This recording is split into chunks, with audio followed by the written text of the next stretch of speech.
Hello guys મિત્રો, ડાબી brothers હેલ્પરમાં આપનું સ્વાગત છે. તો આજે આપણે વાત કરીશું લોકરક્ષક કેડર પોલીસના જે કોલ લેટર શરૂ થઈ ગયા છે આજથી 14 તારીખે જે એક્ઝામ છે મેન્સ, એમના માટેની વાત કરીશું. તો આજથી શરૂ થયેલા જે કોન્સ્ટેબલના કોલ લેટર છે એમની બાબતે ચર્ચા કરીએ.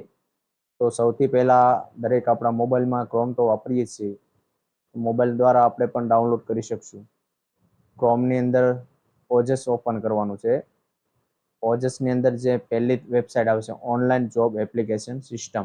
જોબ એપ્લિકેશન સિસ્ટમમાં જશો એટલે મેનુ બતાવશે. એમની અંદર આપણે કોલ લેટર અંદર જવાનું છે. કોલ લેટરની અંદર બે બતાવશે, પ્રિલિમરી અને સેકન્ડરી મેન્સ. તો આપણે હાલની અંદર મેન્સ એક્ઝામ કોલ લેટર છે એમની અંદર જવાનું છે, જે આજમાં મુકાઈ ગયેલા હોવાથી દરેક વિદ્યાર્થી આજુબાજુના મિત્રોને જાણ કરવી, જે રહી ન જાય. તો ચર્ચા કરીએ તો એમને સિલેક્ટ કરવાનો આવશે. એક જ ઓપ્શન બતાવે છે એટલે લોકરક્ષક કેડર લેખિત પરીક્ષા 2026. સિલેક્ટ કર્યા પછી કન્ફર્મેશન નંબર આવશે. કન્ફર્મેશન નંબર તમારે જે ફોર્મ ભરેલું છે એમની અંદર ફોટો છે, ફોટાની ઉપર બારકોડ હશે.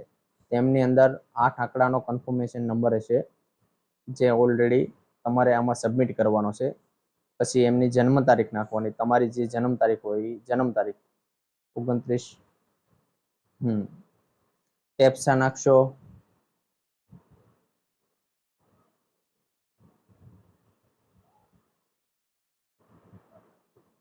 કેપ્સા નાખ્યા પછી ઓકે આપશો એટલે સીધો કોલ લેટર તમારો દેખાઈ આવશે.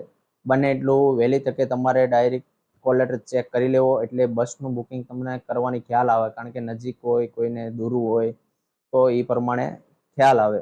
એટલા માટે તમને જો હાઇલાઇટ કરીને બતાવીએ તો સમય પણ અહીંયા બતાવશે, કઈ તારીખ છે તમારે એ પણ બતાવી દેશે. ઓબ્જેક્ટિવ ટેસ્ટનો ટાઈમિંગ 9:30 થી 12:30નો પેપરનો સમય રહેશે. બાકીની સૂચના જે બધી જ આપેલી છે એના નીતિ નિયમ પ્રમાણે આપણે એક ફેરી ખાસ વાંચી લેવી. બસ વિદ્યાર્થી મિત્રો ખાસ એક એ જોજો કે જે આપણે માહિતી વાંચ્યા વિના ડાયરેક્ટ ત્યાં પહોંચી જઈએ છીએ, પણ 2 મિનિટનો ટાઈમ કાઢી ફરજિયાત આ માહિતી વાંચવી જરૂરી છે. એનું કારણ છે કોઈ અમુક નવા નિયમો આવ્યો હોય તો એ માહિતીની અંદર આપેલા હોય છે, પણ આપણે ક્યારેક ભૂલના કારણે કે આપણને ખ્યાલ જ છે આપણે આવી બધી પરીક્ષા આપ્યા જ કરીએ છીએ, એટલે એવું થોડુંક ગુમાનમાં ના રહી 2 મિનિટનો સમય કાઢી એમની આ માહિતી વાંચી લેવી. અને હાજર થવાનો સમય 8 વાગ્યાનો છે, એટલે 8 વાગે 8:30 પહેલાં તમારે ફરજિયાત 8 થી 8:30ના ગાળામાં રિપોર્ટિંગ સમય હોવાથી ફરજિયાત હાજર સેન્ટર ઉપર થઈ જવું. એટલે કોઈ વિદ્યાર્થીને કોઈ ખોટી દલીલો કરીને એમની રિક્વેસ્ટ કરીને આપણે અગવડતા ઊભી ના કરીએ.